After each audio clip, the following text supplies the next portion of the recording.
Pocos se atrevieron a preguntarle en vida lo que realmente sentía, pero en su última entrevista antes de morir, Pablo Milanés rompió el silencio.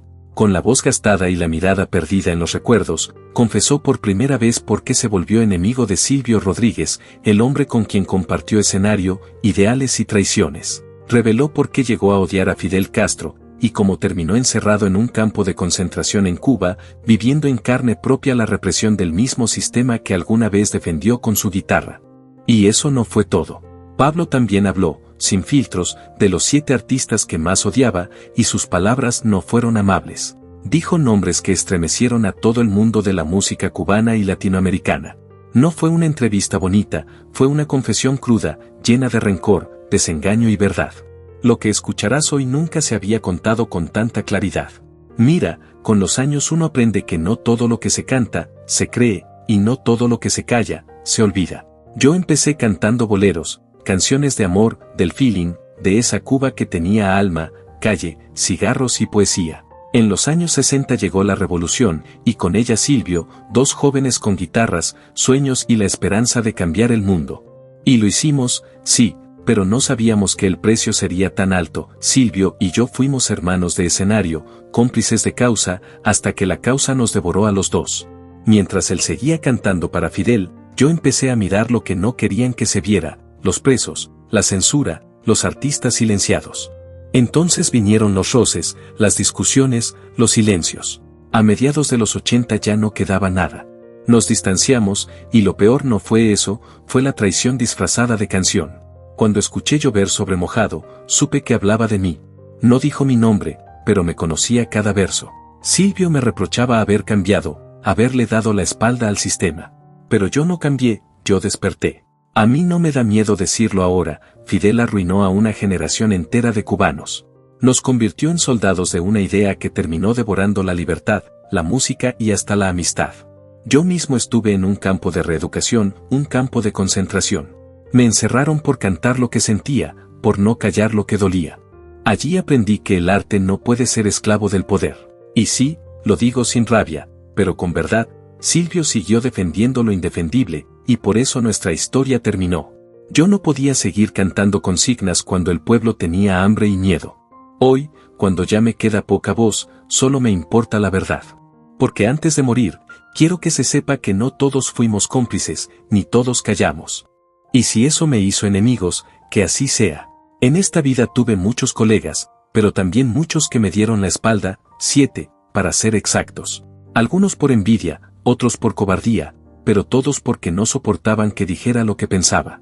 Y no fue bonito lo que dije, fue necesario. Esa canción, Llover sobre mojado, la conozco muy bien.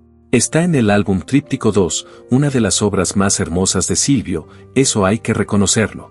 Tiene una profundidad poética tremenda, una manera de escribir que pocos logran. Pero, detrás de esa belleza había veneno. Yo lo supe en cuanto la escuché. No hacía falta que dijera mi nombre, yo sabía que era para mí. En la penúltima estrofa él habla de un hombre que se mira al espejo, que se ve viejo, loco, arrepentido. Esa frase, vaya forma de saber que aún quiere llover sobre mojado, era su forma de decirme que yo seguía estancado, que no había cambiado, que seguía quejándome del pasado. Cuando la oí por primera vez, me quedé en silencio. No porque me doliera, sino porque era la confirmación de que nuestra amistad ya no existía. Aquel Silvio con el que compartí noches enteras escribiendo canciones, soñando con una Cuba libre, se había convertido en alguien que ya no reconocía. La gente no sabe lo que hubo detrás de esa canción. Él no la escribió por casualidad, la escribió después de una discusión que tuvimos. Yo le dije que el arte no puede servirle al poder, que la guitarra no puede ser un fusil. Él me contestó que la revolución era más importante que cualquier canción. Y ahí se rompió todo. Yo había visto demasiado. Había estado preso, había trabajado como un animal en los campos de reeducación, campos de concentración, aunque les pongan otros nombres. Vi cómo golpeaban a jóvenes por pensar distinto, cómo desaparecían músicos, poetas, actores, todo en nombre de una utopía. Cuando salí de allí, ya no era el mismo. Empecé a cantar mis verdades, a hablar de amor, de dolor, de desencanto. Eso a Silvio no le gustó. Decía que yo le daba la espalda a la revolución. Pero no era eso, era la revolución la que nos había dado la espalda a todos. Así que cuando escuché llover sobre mojado, lo entendí todo. Era su forma de decir que yo me había rendido. Pero no me rendí. Solo dejé de mentirme. A veces pienso que él nunca me perdonó haberlo cuestionado. Y yo tampoco lo perdoné por callar lo que sabía. La canción es hermosa, sí, pero para mí es una herida con música. Cada vez que suena, me recuerda lo que perdimos, la amistad, la esperanza, y ese país que soñábamos juntos y que nunca llegó. Esa canción, Llover sobre mojado, yo siempre la escucho con una mezcla rara de respeto y tristeza.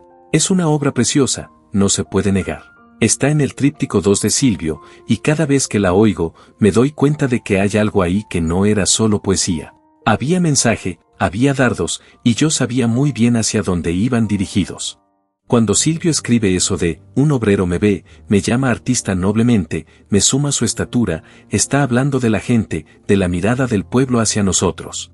Pero esa última parte, vaya forma de saber que aún quiere llover sobre mojado, era como decirme, sigues quejándote, sigues mirando atrás, sigues revolviendo el pasado. Yo entendí perfectamente. Era su forma de responder a las críticas que yo había empezado a hacer contra el régimen de Fidel Castro en los años 80. Porque sí, yo fui de los primeros que alzó la voz. Me cansé de ver cómo el arte se convertía en propaganda, cómo se castigaba al que pensaba distinto, cómo se callaba al que tenía miedo. En aquella época, un intelectual llamado Carlos Alberto Montaner, que era una figura muy conocida y abiertamente anticastrista, comenzó a tener presencia en medios internacionales. Yo lo conocí indirectamente a través de colegas y periodistas cubanos en el exilio. Y aunque muchos lo criticaban, yo siempre admiré su valentía para decir lo que en Cuba nadie podía decir sin consecuencias. Una vez, después de leer una de sus columnas, dije algo en una entrevista que cambió todo. Dije que el arte no puede ser cómplice del poder, porque entonces deja de ser arte. Eso llegó a oídos del Ministerio de Cultura y, por supuesto, a oídos de Silvio. Él me llamó por teléfono. Me habló con tono duro, casi como un regaño. Pablo, estás confundiendo libertad con traición. No puedes decir eso. Estás dando armas a los enemigos de la revolución. Yo le contesté, Silvio, los enemigos de la revolución están dentro, no fuera. Están en los que usan la palabra patria para justificar el miedo. Esa fue la última conversación sincera que tuvimos. Después de eso, nos vimos en algunos actos, en homenajes, en escenarios compartidos, pero ya nada era igual. Y desde entonces, sí, llovió sobre mojado. Sobre amistades rotas, sobre ilusiones, sobre la música misma. Pero así es la vida, mi hermano, cuando dices la verdad en un país de silencios, hasta tus amigos te llaman enemigo. En aquella ocasión yo hablé con honestidad. Dije que el arte debía ser libre, que los músicos no debían repetir consignas, sino verdades. Y parece que eso fue suficiente para que algunos me miraran con recelo. Silvio, sobre todo, se molestó muchísimo. Recuerdo que después de aquella presentación me llamó y me dijo algo que nunca olvidé, Pablo, no puedes hablar así delante de los enemigos de la revolución. Y yo le contesté, Silvio, los verdaderos enemigos no están fuera, están adentro, entre los que callan y los que reprimen. Desde ese día nuestra relación se quebró. No fue un pleito de artistas, fue una grieta ideológica, emocional, humana. Él seguía creyendo en la revolución como si fuera una religión, y yo ya no podía hacerlo. Había visto demasiado dolor, demasiada hipocresía, demasiada gente buena destruida por pensar distinto. Pero la historia no siempre perdona a sus héroes. Yo me fui alejando poco a poco de Cuba, no por odio, sino por salud. Me diagnosticaron cáncer y tuve que buscar tratamiento fuera. Terminé viviendo en Madrid, donde encontré un poco de paz. Pero nunca dejé de pensar en mi país. Y lo más triste fue ver cómo la misma Cuba que tanto amé seguía hundiéndose en silencio. Durante la pandemia, cuando estallaron las protestas de los jóvenes, el gobierno respondió con violencia. Yo no pude quedarme callado. Dije públicamente que me dolía la represión, que aquellos jóvenes solo pedían libertad. Y claro, eso incomodó a muchos. Pero no me importó. Ya había perdido demasiado como para seguir callando. Y lo vuelvo a decir ahora, yo no estoy contra Cuba, estoy contra el miedo. La revolución me dio canciones, sí, pero también me quitó amigos, ilusiones y años de silencio. Silvio nunca entendió eso. Tal vez por eso escribió aquella canción. Y tal vez por eso, a pesar de todo, todavía me duele cuando la escucho. Y si me piden ser honesto, hay una figura que, en vida, me desconcertó profundamente, Gloria Estefan. No hablo de ella como mujer ni como ser humano, esa sería una mezquindad, hablo como cantautor, como alguien que vio nacer y morir muchas utopías. A Gloria la recuerdo en la radio, en las fiestas, en esos momentos en que la música se vuelve espejo de la emigración, ritmos que atraviesan fronteras, cantos que consuelan exilios. Pero también la recuerdo como símbolo de otra cosa, de una industria que transforma el dolor en producto y la memoria en fórmula. Cuando yo cantaba boleros y luego me lancé a la trova, buscaba la verdad en el verso, la grieta humana que hiciera sentir a otro que no estaba solo. Ver cómo algunos artistas se convierten en brand, tan pulcros, tan medidos, me dolía porque me parecía que se perdía la imperfección sagrada del canto. No es que la música comercial sea mala, pero a veces la veía vestir heridas con lentejuelas para que fueran aceptables en vitrinas que no conocen exilio ni represión. Con Gloria me pasaba eso, admiraba su voz, su disciplina, la forma en que recorrió el mundo desde Miami, pero me incomodaba cierta distancia entre su escenario y el rumor de la calle cubana. No es un rencor, es un cuestionamiento. ¿Cómo mirar a los jóvenes que sufren y al mismo tiempo sonreír en un set que todo lo blanquea? ¿Cómo conciliar la nostalgia con la necesidad de funcionar en un mercado que exige siempre la misma versión de la tristeza? Años atrás habría callado estas cosas para no sembrar discordia, hoy lo digo sin afán de herir, cuando veo ciertos gestos, conciertos que celebran sin nombrar el dolor, discursos que eluden la raíz de la culpa, me entristece. Me entristece porque creo que el arte verdadero debe incomodar, debe partir heridas para que la gente pueda curarlas. Dejemos claro, Gloria hizo su camino, y en muchos sentidos lo hizo bien. Sus canciones llevaron alegría a millones. Pero para mí, como hombre que vivió la realidad cruda de la isla, algunos caminos artísticos supusieron una renuncia, no a la música, sino a esa obligación moral de mirar de frente al dolor propio. Si en esta lista de confesiones ella aparece como la segunda figura que más me desconcertó, no es por odio. Es por la tristeza de ver cómo a veces la fama y la comodidad diluyen la memoria colectiva. Y yo, que he cantado para no olvidar, no puedo celebrar el olvido aunque sea envuelto en ritmos pegajosos. Al final, lo que pido a cualquier artista es sencillo, que no renuncie a la verdad que lo hizo entrar al oficio. Que la canción no sea solo puerta de entrada a un mundo de aplausos, sino también puente para nombrar lo que duele. Eso hubiera querido escuchar más, incluso de ella. El tercero en esta lista, Willy Chirino. Con él el problema nunca fue la música. Siempre reconocí su talento, su ritmo, ese sonido que hizo bailar a medio Miami. Pero también encarnaba algo que me desgarraba, la otra cara del mismo país. Mientras yo cantaba dentro de la isla, él lo hacía fuera. Mientras yo buscaba reconciliar la patria rota, él representaba el exilio que gritaba por venganza.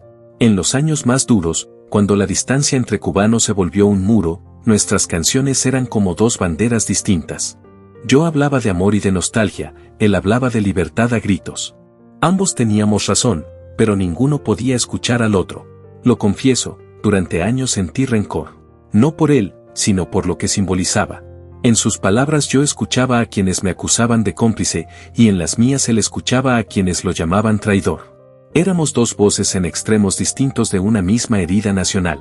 Un día, en Madrid, escuché una entrevista suya. Dijo que mi música había sido la banda sonora del engaño revolucionario. Me dolió, no por el ataque, sino porque entendí que ya no quedaba espacio para tender puentes. Cada cual había construido su trinchera. Con el tiempo aprendí que odiar no sirve. Pero si me piden honestidad, sí, durante mucho tiempo lo tuve en esa lista oscura de personas que me resultaban imposibles de perdonar. No por su talento, sino por la forma en que su voz recordaba todo lo que perdimos, la posibilidad de cantar juntos sin miedo. Hoy, con los años encima, lo miro distinto. Comprendo que todos somos hijos de la misma fractura. Yo desde dentro, él desde fuera. Ambos exiliados, solo que en direcciones opuestas. Y quizá, si la vida me diera un poco más de tiempo, le diría eso, que la música debía unirnos, no separarnos. Que en el fondo, nunca fue él mi enemigo, sino el dolor que los dos cargábamos por una Cuba que se nos fue de las manos. Si alguien me pregunta hoy por el cuarto nombre de esa lista negra que me dejó la vida, tendría que hablar de Amaury Pérez. Y lo digo con respeto, Amaury fue de los nuestros, de esa generación que arriesgó la voz por la trova, por los versos que querían cambiar la gente. Lo recuerdo joven, con ese brillo en los ojos, la guitarra al hombro y la seguridad de quien cree que la canción puede salvarlo todo. Sin embargo, con los años, las diferencias se hicieron más hondas que las amistades. No fue por una enemistad personal, sino por caminos distintos que la política, esa vieja ladrona de encuentros, fue marcando. Él tomó posturas que yo sentí demasiado medidas, yo empecé a hablar con más crudeza sobre lo que veía en la isla, y eso incomodó. Recuerdo un festival en que actuamos los dos. Salí al escenario y canté como siempre, con la garganta hecha de verdad. Amaury me miró desde detrás del telón, y en su cara hubo un gesto que no supe leer, orgullo, quizá, pero también algo de distancia. Después del concierto nos saludamos, intercambiamos frases cortas, pero ya se sentía un muro. Para entendernos, no hay que buscar enemigos en las leyes ni en las banderas, a veces los enemigos son los silencios que aceptamos. Y Amaury, con su manera elegante de hablar, a veces me dio la sensación de que prefería la preservación de su espacio dentro del sistema a la incomodidad de señalar las heridas. Eso me dolió, porque yo creía que la canción debía ser un acto de arrojo, no de complacencia. Que si uno tiene una tribuna, hay que usarla para nombrar lo que duele. Si Amaury eligió otro camino, bien por él, pero para mí, en esos años, aquello fue una renuncia que pesó. No fue una ruptura abrupta, no hubo gritos ni expulsiones, fue un distanciamiento tejido con pequeñas decepciones, una frase eludida en una entrevista, una ausencia en un homenaje, la sonrisa medida en un acto oficial. Y esas pequeñas cosas, repetidas, forman abismos. Hoy me piden hablar del quinto en esa lista de desencuentros. Lo pienso y la palabra que me viene es, Leo Brouwer. Antes que nada hay que decirlo, admiro a Leo. Es un gigante de la música cubana, un compositor que reinventó la guitarra y que puso a nuestra sonoridad en el mapa del mundo académico. Tiene una mirada moderna, una técnica que muchos no alcanzan a comprender, y una valentía para explorar lo nuevo que yo siempre he respetado. Entonces, ¿por qué aparece en mi lista? Porque en el fondo de nuestras diferencias hubo más filosofía que ofensa. Leo y yo pertenecemos a generaciones que vivieron la música con urgencias distintas. Él buscó la abstracción, la experimentación, llevar el instrumento al límite, yo buscaba la palabra clara, la historia que les hablara a la gente en la plaza, al que trabaja, al que sufre. Recuerdo una reunión en un festival, hace años, en la que ambos debatimos sobre la responsabilidad del creador. Leo defendía la autonomía del arte, la música no debe plegarse a la consigna, decía, con ese gesto severo que lo caracteriza. Yo le respondí que la música también tiene que curar heridas, nombrar dolores, y que en ciertos momentos la estética no puede divorciarse de la justicia. Fue una conversación larga, respetuosa, pero con chispas. Quizá lo que más me dolió fue ver cómo la institución, los círculos académicos, las academias, las bienales, muchas veces premiaba la abstracción mientras que la calle pedía canciones que la abrazaran. Leo navegaba con elegancia por ese mundo, yo me manchaba las manos con el barro donde la gente vive. No digo que uno sea mejor que el otro, digo que fuimos ríos paralelos que rara vez se encontraron. Hubo momentos en que sentí, con amargura, que ciertos reconocimientos a la música moderna favorecían una especie de distanciamiento con el pueblo. Y en Leo, que se convirtió en una figura institucional poderosa, yo vi esa tensión en su propio cuerpo, el artista que entra en los salones y que, por supervivencia o por convicción, habla el lenguaje de quienes mandan. Eso no lo convierte en enemigo, lo convierte en un símbolo de una elección. También guardo recuerdos hermosos. En una noche de ensayo, lo vi tocar con la que solo puedo llamar devoción, sus manos parecían traducir paisajes que yo no veía. Me acerqué después y le dije, Leo, tienes el don de decir lo que otros no sabemos nombrar. Él sonrió, un gesto pequeño, casi secreto. En ese momento pensé que nuestras diferencias podían convivir, pero la vida no siempre permite ese acuerdo. Las pequeñas fricciones se hicieron distancia, una crítica editorial no publicada, una invitación que no llegó, la sensación de que algunos círculos preferían dejar fuera canciones incómodas. Eso duele, porque uno no quiere privilegios, uno quiere que la música exista con todas sus contradicciones. El sexto nombre, ese sí duele más que todos los demás, porque no viene de la farándula ni del exilio, viene de mi propia sangre, Aide. Siempre me preguntan qué se siente cuando un hijo te hereda la música. Y yo respondo que se siente orgullo, pero también un miedo profundo, el miedo a que repita tus errores o a que te juzgue por ellos. Aide nació entre canciones y silencios. La vi crecer entre guitarras, aplausos y discusiones políticas que ella no entendía, pero que la marcaron igual. Durante años fuimos inseparables. Cantábamos juntos, compartíamos escenarios y risas. Pero también había algo que nos separaba, el peso de mi nombre. Ser la hija de Pablo Milanés no es un título, es una cruz. Y con el tiempo, esa cruz empezó a dolerle tanto como a mí me dolía verla cargarla. Recuerdo una noche en Madrid, durante los ensayos de un concierto. Ella me dijo, casi en un susurro, papá, yo quiero cantar a mi manera. Y yo, sin pensarlo, respondí, claro, hija, canta como sientas. Pero dentro de mí algo se quebró, porque su manera ya no se parecía a la mía. Con los años, nuestras diferencias no fueron por notas ni acordes, sino por silencios. Ella buscaba su identidad, su sonido, su generación. Yo buscaba reconciliar la mía con mis errores. En ese proceso, chocamos muchas veces. Me dolió cuando la vi defender cosas que yo ya no podía defender. Cuando escuché sus entrevistas, su prudencia, ese tono calculado con el que hablaba de la Cuba que yo ya había decidido desnudar ante el mundo. Yo había aprendido a decir las cosas sin miedo, ella prefería decirlas sin ruido. No la culpo, pero me dolió. Porque en cada una de sus palabras veía al país que me formó y al que me rompió. Vi la diferencia entre el que ya ha vivido lo suficiente para perder el miedo y el que todavía necesita que lo dejen soñar. Si me piden sinceridad y que ponga un séptimo nombre en esta lista de desencuentros, les diría que este duele por lo inesperado, Leoni Torres. No hablo desde la rabia, hablo desde la sorpresa. Leoni representa una generación que nació entre otras reglas, otra radio, otro mercado, otra urgencia. Él llegó con la claridad de quien no vivió la revolución como tortura cotidiana, sino como parte del paisaje. Y eso a veces crea malentendidos profundos. Lo vi por primera vez en un festival donde coincidimos por casualidad. Subió al escenario con esa seguridad de quien domina un público joven, con arreglos pulcros y un brillo comercial que no tienen nada que ver con la suciedad bella de la trova. Al terminar, lo felicité como se felicita a un colega, con la mano en el hombro y una sonrisa que intenta ser puente. Él me devolvió la sonrisa, pero noté en su cara una distancia, no de rencor, sino de época. Durante años mi molestia no fue por su música me hizo bailar también. Fue por lo que simbolizaba, la normalización de una estética que evita el conflicto, que no nombra las heridas porque el mercado premia lo pulcro, lo vendible, lo que no incomoda.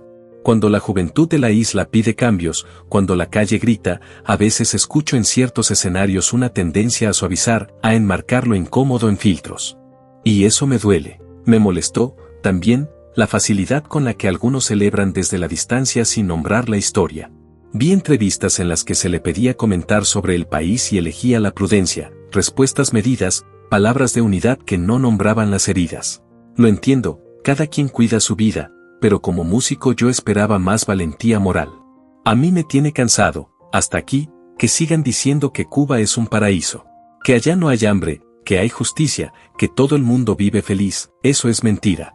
Cuba fue hermosa, fue digna, fue un sueño, pero hoy es solo una sombra de lo que fue. Yo empecé a hablar de eso mucho antes que esta nueva generación de jóvenes, a los que respeto y admiro profundamente por salir a las calles a reclamar sus derechos. Pero mucho antes, en el año 1992, ya yo decía que el sistema había fracasado. Lo dije sin miedo, lo denuncié públicamente, aunque sabía que eso podía costarme caro. Desde entonces, cada vez que escucho a políticos o artistas en otros países decir que Cuba es un ejemplo de democracia, de honestidad, de justicia, siento una mezcla de tristeza y rabia. Les diría que se quiten la venda, que miren al pueblo, que vean el hambre, la miseria, el miedo, la desesperanza. Yo viví la revolución desde adentro. La creí, la canté, la defendí, hasta que entendí que había dejado de ser un ideal para convertirse en un dogma. Y los dogmas matan el pensamiento, matan la libertad, y también matan la música. Yo no me vendí a nadie, solo empecé a decir lo que veía. Empecé a hablar del hambre, de los presos, del exilio, de los jóvenes que se van porque no encuentran futuro. Y claro, eso en Cuba es imperdonable. Muchos no saben que durante años me tuvieron bajo vigilancia, que censuraron mis letras, que me quitaron conciertos, que me hicieron sentir como un extraño en mi propio país. Pero aún así, yo seguí cantando, porque lo único que me sostuvo fue la música. Silvio siguió por su camino, y yo por el mío. Él todavía cree que el paraíso existe si las leyes son justas. Pero el paraíso no se construye con leyes, se construye con verdad. Y esa verdad, en Cuba, hace mucho que nadie quiere escucharla, por eso hablo. Porque no quiero que nadie me recuerde como un cómplice, sino como un hombre que, aunque tarde, se atrevió a decir que el sueño se había roto. Y si eso me costó amigos, honores y censura, lo asumo con orgullo. A estas alturas, no me importa si Silvio piensa que lo traicioné. Prefiero morir libre de conciencia que vivir preso de una mentira. Si te gustan estas historias llenas de música, memoria y verdades ocultas, suscríbete al canal, activa la campanita y comparte este video, porque vienen muchas más confesiones y relatos que no dejarán a nadie indiferente.